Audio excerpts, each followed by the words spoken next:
Hello hello दोस्तों, कैसे हैं? उम्मीद करते हैं आप बहुत अच्छे होंगे। आपका स्वागत है, आपका हार्दिक स्वागत है कॉन्सेप्चुअल नीट सीरीज़ के इस नए वीडियो में। ठीक है, तो दोस्तों आइए हम लोग आज कीमियो-ऑस्मोटिक हाइपोथेसिस के बारे में पढ़ते हैं, समझते हैं। ठीक है ना। तो देखिए, कीमियो-ऑस्मोटिक हाइपोथेसिस को समझने के लिए हम लोग इसको एक एग्जाम्पल से समझेंगे।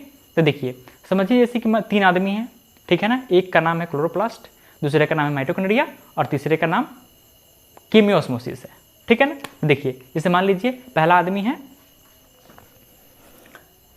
क्लोरोप्लास्ट, ठीक है। और देखिए दूसरा आदमी है माइटोकॉन्ड्रिया, ठीक है। ये हो गया क्लोरोप्लास्ट, ये हो गया क्लोरोप्लास्ट, क्लोरोप्लास्ट, और एक हो गया माइटोकॉन्ड्रिया,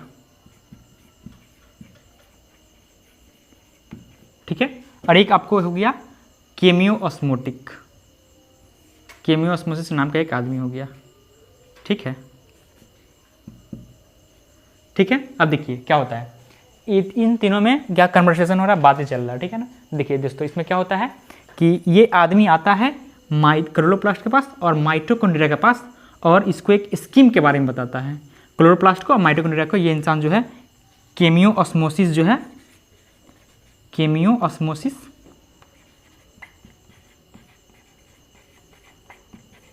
इसको माइटोकॉन्ड्रिया को और क्लोरोप्लास्ट को एक स्कीम के बारे में बताता है। वो बोलता है कि देखो, अगर तुम मेरा 4 शर्त मान लोगे, मेरे 4 रिक्वायरमेंट को पूरा कर दोगे, मतलब पूछता है क्या तुम मेरे 4 रिक्वायरमेंट को पूरा करोगे क्लोरोप्लास्ट या माइटोकॉन्ड्रिया से।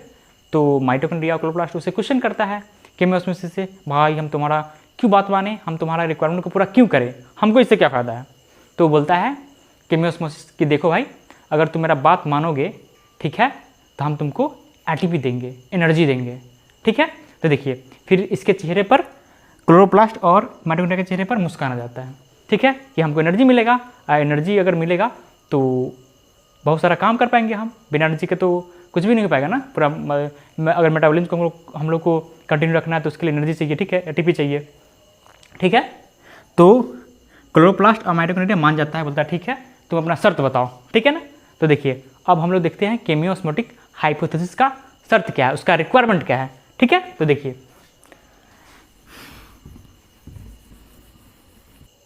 तो ठीक है दोस्तों, देखिए हम लोग देखते हैं कीमियोस्मोटिक हाइपोथेसिस का कंडीशन क्या, उसका रिक्वायरमेंट क्या है, उसका डिमांड क्या है। तो देखिए, कीमियोस्मोटिक हाइपोथेसिस का डिमांड है कीमियोस्मोसिस, कीमियोस्मोसिस का रिक्वायरमेंट क्या है, पहला रिक्वायरमेंट है कि इसको क्या चाहिए, इसको एक मेम्ब्रेन चाहिए, क्या चाहिए, इसको एक मेम्ब्रेन चाहिए, ठीक है। और दूसरा रिक्वायरमेंट क्या है कि सबसे इंपॉर्टेंट रिक्वायरमेंट दूसरा, देखिए इसको क्या चाहिए, कीमियोस्मोटिक को क्या चाहिए, प्रोटॉन ग्रेडियंट चाहिए, प्रोटॉन ग्रेडियंट चाहिए। ये सबसे ज़्यादा इंपॉर्टेंट है, प्रोटॉन ग्रेडियंट कीमियोस्मोसिस के लिए, ठीक है।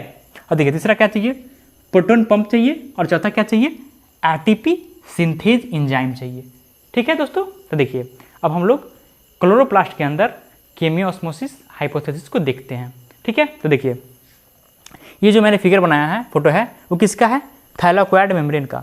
लेकिन दोस्तों यहाँ पर आप थाइलाकोइड मेम्ब्रेन को डबल मेम्ब्रेन समझने का गलती मत कीजिएगा, ठीक है। ये सिंगल मेम्ब्रेन ही होता है, लेकिन मैंने इसको क्या किया, समझाने के लिए इसको बस जूम कर दिया है, ठीक है। तो देखिए, ये सिंगल मेम्ब्रेन ही है, थाइलाकोइड मेम्ब्रेन, ठीक है, बस जूम किया हुआ है, ठीक है। अब देखिए दोस्तों, कीमियोस्मोटिक का रिक्वायरमेंट क्या है, पहला मेम्ब्रेन। देखिए मेम्ब्रेन तो है, थाइलाकोइड मेम्ब्रेन में क्या है, मेम्ब्रेन तो है इसके पास, पहला रिक्वायरमेंट फुलफिल हो गया। दूसरा क्या बोलता है ये कि हमको चाहिए प्रोटॉन ग्रेडियंट। तो देखिए दोस्तों, प्रोटॉन ग्रेडियंट के लिए हम लोग क्या करते हैं, 3 प्रोसेस करेंगे, 3 तरीके से हम लोग क्या करेंगे, प्रोटॉन ग्रेडियंट को क्रिएट करेंगे। तो देखिए पहला तरीका क्या है, पहला तरीका ये है कि जो ये थाइलाकोइड मेम्ब्रेन है, इसके ल्यूमेन में हम लोग क्या करते हैं, फोटोलाइसिस ऑफ वाटर करते हैं, यानी कि पानी को हम इसमें तोड़ते हैं, ल्यूमेन के साइड में, थाइलाकोइड के ल्यूमेन के साइड में, ठीक है। तो देखिए यहाँ पर जब हम लोगों ने वाटर को तोड़ा तो ये O2 ऑक्सीजन में और H+ में कन्वर्ट हो गया, यानी कि जब हमने वाटर का ऑक्सीडेशन किया तो क्या हुआ, वाटर O2 में और H+ में टूट गया, यानी कि ल्यूमेन के साइड में क्या हुआ, हमने H+ को बढ़ा दिया, ठीक है ना। ये पहला तरीका है। अब देखिए दूसरा तरीका क्या है दोस्तों, दूसरा तरीका क्या है कि जब हम लोग इलेक्ट्रॉन ट्रांसपोर्ट चेन पढ़ते हैं ये फोटोसिंथेसिस में, ठीक है ना, फोटोसिंथेसिस में हम लोग क्या पढ़ते हैं, इलेक्ट्रॉन ट्रांसपोर्ट चेन। तो उसमें क्या होता है कि देखिए जब पीएस सेकेंड पे लाइट एनर्जी पड़ता है तो क्या होता है, यहाँ से पीएस सेकेंड से इलेक्ट्रॉन क्या होगा, एक्साइट होगा। एक्साइट होकर किसके पास जाएगा, पीक्यू यानी कि प्लास्टोक्विनोन के पास जाएगा। तो देखिए दोस्तों प्लास्टोक्विनोन क्या करता है, वो H+ को पकड़ता है और साथ में इलेक्ट्रॉन को पकड़ता है, और वो क्या करता है, इलेक्ट्रॉन को तो अगला नेक्स्ट इलेक्ट्रॉन कैरियर के पास भेजता है, लेकिन वो H+ को किसके पास भेजता है, H+ को ल्यूमेन में ला करके छोड़ देता है। तो देखिए इस तरह से दूसरा टाइम भी सेकंड टाइम भी दूसरे तरीके से भी हमारे ल्यूमेन के अंदर H+ का कंसंट्रेशन बढ़ गया। ठीक है, अब देखिए दोस्तों क्या होगा, अब तीसरे तरीके से कैसे हम लोग H+ का कंसंट्रेशन प्रोटॉन ग्रेडिएंट कैसे क्रिएट करेंगे। देखिए तीसरा तरीका क्या है। अब देखिए दोस्तों जब ये इलेक्ट्रॉन प्लास्टोक्विनोन के बाद किसके पास गया है, साइटोक्रोम B6F के पास गया है। ठीक है, अब उसके पास किसके पास जाएगा, PC यानी कि प्लास्टोसाइनिन के पास जाएगा। और फिर लास्टली क्या होता है दोस्तों, ये इलेक्ट्रॉन किसके पास जाता है, NADP+ के पास जाता है। तो यह NADP+ क्या करता है, एक इलेक्ट्रॉन को पकड़ लेता है और साथ में क्या करता है, ये H+ को पकड़ करके NADPH2 में कन्वर्ट कर देता है in the presence of FNR enzyme. ठीक है, अब देखिए FNR एंजाइम का नाम क्या है, फेरोडॉक्सिन NADP रिडक्टेज। ठीक है, तो इस तरह से देखिए दोस्तों जो H+ है स्टोमा के साइड में वो क्या हुआ, वहाँ कम हो गया क्योंकि NADP+ H+ को पकड़ करके NADPH2 में कन्वर्ट कर रहा है। ठीक है, तो इस तरह से हम लोग देख रहे हैं कि 3 तरीका से प्रोटॉन ग्रेडिएंट हम लोग क्रिएट कर रहे हैं। ठीक है, तो अब देखिए दोस्तों लास्ट में क्या हुआ कि ल्यूमेन के अंदर, थैलाक्वाइड के ल्यूमेन के अंदर प्रोटॉन का संख्या क्या हुआ, प्रोटॉन का कंसंट्रेशन क्या हुआ, बहुत ज़्यादा हो गया, और स्टोमक साइड में क्या हुआ, प्रोटॉन का कंसंट्रेशन बहुत कम हो गया। ठीक है, अब देखिए दोस्तों हम लोग देख रहे हैं 3 तरीके से प्रोटॉन ग्रेडिएंट लाने के बावजूद भी ल्यूमेन के अंदर इतना प्रोटॉन नहीं आ पाता है कि हम लोग ATP का फॉर्मेशन कर पाए। तो उसके लिए फिर हम लोग क्या करते हैं, उसके लिए एक और अल्टरनेट उपाय ढूंढते हैं। उसमें क्या है, हम लोग किसका इस्तेमाल करेंगे, उसमें हम लोग इस्तेमाल करेंगे प्रोटॉन पंप का। ठीक है, यानी कि थैलाक्वाइड मेम्ब्रेन पर हम लोग क्या लगाते हैं, एक प्रोटॉन पंप लगा देंगे। ठीक है, कहीं भी एक जगह पर हम लोग क्या करेंगे, एक प्रोटॉन पंप लगा देंगे।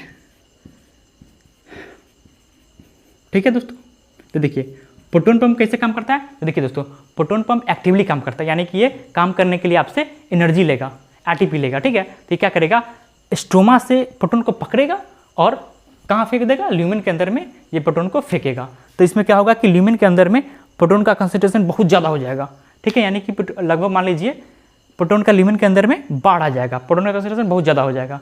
अब देखिए दोस्तों क्या होगा, देखिए प्रोटॉन पे होता है क्या, प्रोटॉन पर कौन सा चार्ज होता है, प्लस चार्ज होता है। ठीक है, प्रोटॉन पर कौन सा चार्ज होता है, प्लस चार्ज होता है। इसलिए ल्यूमेन के अंदर में कौन सा चार्ज हो जाएगा, प्लस, इसलिए ऑटोमेटिक बाहर क्या कौन सा चार्ज हो जाएगा, नेगेटिव चार्ज हो जाएगा। ठीक है, अब देखिए प्लस माइनस होने के कारण क्या होगा, एक इलेक्ट्रोकेमिकल पोटेंशियल ग्रेडिएंट आ जाएगा। ठीक है, यानी कि यहाँ पे एक पोटेंशियल ग्रेडिएंट आ जाएगा। ठीक है, अब देखिए इलेक्ट्रिक फील्ड कहाँ से लग रहा है, प्लस से माइनस तरफ लगता है। तो यहाँ पर क्या होगा कि H+ पे यानी कि प्रोटॉन पे एक तरह का फोर्स लगेगा। ठीक है, तो प्रोटॉन का टेंडेंसी क्या होगा, प्रोटॉन का टेंडेंसी होगा वो ल्यूमेन के साइड से स्टोमक साइड में भागने का ट्राई करेगा।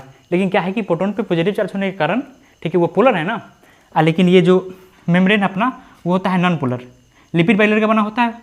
ये ल्यूमेन नहीं, लिपिड बाइलेयर का बना होता है क्या, ये मेम्ब्रेन बना होता है लिपिड बाइलेयर का, तो आसानी से क्रॉस नहीं कर पाएगा। तो इसके लिए हम लोग क्या करते हैं, स्पेशल चैनल बनाते हैं, स्पेशल द्वार बनाते हैं, ताकि यहाँ से प्रोटॉन पास कर पाए आसानी से, क्रॉस कर पाए आसानी से। ठीक है, अब देखिए दोस्तों ATP का फॉर्मेशन कैसे होता है, इसके लिए हम लोग एक एनालॉजी का इस्तेमाल करते हैं। जैसे मान लीजिए कि इस मेम्ब्रेन को मेम्ब्रेन नहीं मार करके इसको आप डैम मान लीजिए। ठीक है ना, इसको एक बांध मान लीजिए, बांध मान लेते हैं। ठीक है, तो बांध के एक साइड में हम लोग पानी का मतलब एक साइड में पानी बहुत ज़्यादा मान लेंगे। ठीक है, और दूसरे साइड में क्या मान लेंगे, पानी समझिए बिल्कुल नहीं है। तो क्या होगा, मान लीजिए डैम है, डैम की इस साइड में बहुत ज़्यादा पानी है।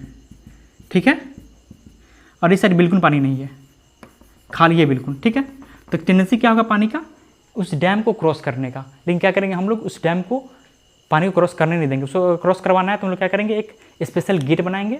ठीक है, और स्पेशल गेट बना करके उस गेट के दूसरे साइड में क्या लगा देंगे, टरबाइन लगा देंगे। तो जब पानी वहाँ से पास करेगा उस गेट से, तो क्या होगा, जब पानी जो ही पास करेगा तो उसके पास हाई वेलोसिटी होगा। ठीक है, उसके पास क्या होगा, हाई वेलोसिटी होगा। जिसके कारण क्या होगा, जब वो पास करेगा तो टरबाइन को नचा देगा और फिर वहाँ से हम लोग बिजली पैदा कर लेते हैं। ठीक वैसे ही जब प्रोटॉन इस CF0 पार्टिकल से पास करेगा तो यहाँ पर CF1 को क्या करेगा, ये बहुत हाई वेलोसिटी से आएगा, CF1 को क्या करेगा, वो नचा देगा। ठीक है ना, तो CF1 क्या करेगा, उस एनर्जी का इस्तेमाल करते हुए ADP और इनोनिक फॉस्फेट से क्या बना देगा, ATP बना देगा। ठीक है। अब देखिए दोस्तों, ATP सिंथेसिस का 2 पार्ट होता है, CF0 और CF1। ठीक है दोस्तों। तो यहाँ पे देखिए दोस्तों, अगर एक ATP हम लोग को बनाना है तो क्या करना पड़ेगा, उसके लिए ल्यूमेन से थाइलाकोइड के ल्यूमेन से स्टोमा के साइड में 4H+ को आपको ट्रांसफर करना पड़ेगा। ठीक है। तो आप देख रहे हैं, अगर एक ATP बनाना है तो हम लोग को कितना प्रोटॉन ट्रांसफर करना पड़ेगा, 4 प्रोटॉन ट्रांसफर करना पड़ेगा थाइलाकोइड ल्यूमेन से स्टोमा की तरफ।